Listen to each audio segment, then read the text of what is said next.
Hello friends, आज हम जानेंगे FATF financial action task force के बारे में। वो क्या, कौन सी संस्था है और उसका मेन उद्देश्य क्या है। Financial action task force FATF एक ऐसी संस्था है जिसकी स्थापना पेरिस में, फ्रांस में की गई थी।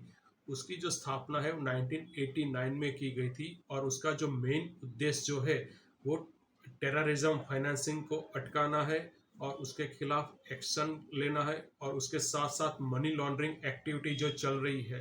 ओके, तो मनी लॉन्ड्रिंग एक्टिविटी किस तरह से होती है, उसके खिलाफ कैसे कदम उठाए जाए, उसके स्टैंडर्ड बनाना और सभी देशों को मोटिवेट करना, सभी देशों को वो कायदे कानून बनाने के लिए एडवाइस करना और एक स्टैंडर्ड सेट करना, वो उसकी मेन एक्टिविटी आप बोल सकते हो। भारत भी उसका 2010 से मेंबर्स रह चुका है। 2006 से वो ऑब्जर्वर में था। हमने देखा FATF के बारे में, उसका एक मेन उद्देश्य जो है वो मनी लॉन्ड्रिंग के अगेंस्ट काम करना, एक स्टैंडर्ड्स बनाना। तो मनी लॉन्ड्रिंग क्या है, मनी लॉन्ड्रिंग का मतलब क्या है। हम लॉन्ड्री में कब जाते हैं, जब हमारे कपड़े गंदे मैले होते हैं तो उसको साफ सफ़ेद बनाने के लिए, स्वच्छ बनाने के लिए हम लॉन्ड्री में जाते हैं। तो उसी तरह जब भी कोई भी पैसा जो होता है वो इलीगल होता है, मीन्स के इलीगल एक्टिविटी से कमाया हुआ पैसा है, जो लीगल पैसा नहीं है, उसको जब हम सिस्टम में डालने के लिए, वाइट बनाने के लिए, साफ सफ़ेद बनाने के लिए, मीन्स के उसको इलीगल मनी को लीगल मनी में कन्वर्ट करने के लिए जो भी एक्टिविटी की जाती है उसको मनी लॉन्ड्रिंग कह सकते हैं। जैसे करप्शन से पैसा जो भी बनता है, या इलीगल ड्रग्स से जो भी पैसा बनता है, या ह्यूमन ट्रैफिकिंग से, या शस्त्रों बेच के, या क्रिप्टो करेंसी से जो भी पैसे बने जाते हैं उसको लीगल बनाने के लिए जो प्रोसेस होती है उसको आप मनी लॉन्ड्रिंग बोल सकते हो। अभी हम जानेंगे CDD, customer due diligence. Customer due diligence क्या है। कस्टमर ड्यू डिलीजेंस एक ऐसी प्रोसेस है जो ज़्यादातर बैंक और NBFC द्वारा फॉलो की जाती है, जिसमें कस्टमर की डिटेल्स जो है वो इकट्ठी की जाती है, उसकी माहिती जो है वो कलेक्ट की जाती है, रिलेवेंट इंफॉर्मेशन रिलेवेंट कस्टमर की, चाहे वो संभावित कस्टमर हो या एग्जिस्टिंग कस्टमर हो, उसकी इंफॉर्मेशन कलेक्ट की जाती है।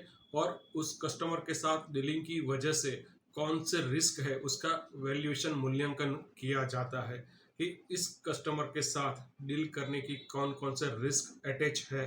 उसकी जो भी प्रोसेस है फॉलो, जो भी प्रोसेस है कि जिससे कस्टमर के साथ जुड़े हुए रिस्क को जानने की कोशिश की जाए, उसको आप कस्टमर ड्यू डिलीजेंस बोल सकते हैं, सिंपल लैंग्वेज में CDD।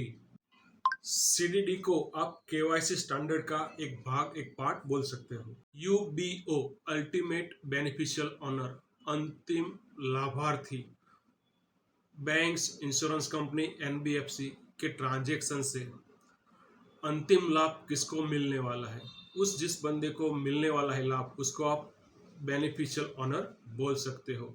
पार्टनरशिप फर्म या कंपनी में 10 से 25% तक, या company to company, it depends on entity, किस प्रकार की एंटिटी है उसी पे डिपेंड्स रहता है। तो कोई भी ट्रांजैक्शन जो है उससे अंतिम लाभ किससे मिलने वाला है, उसी को, उस बंदे को आप बेनिफिशियल ऑनर बोल सकते हो। जैसे पार्टनरशिप फर्म लोन लेती है लेकिन उसका फ़ायदा जो है वो कोई किसी पार्टनर को होने वाला है, या कंपनी लोन लेती है तो उसका फ़ायदा किसी डायरेक्टर को होने वाला है, तो उसी को आप बेनिफिशियल ऑनर बोल सकते हो, जो फ्रॉड एक्टिविटी अटकाने के लिए जानना जरूरी है।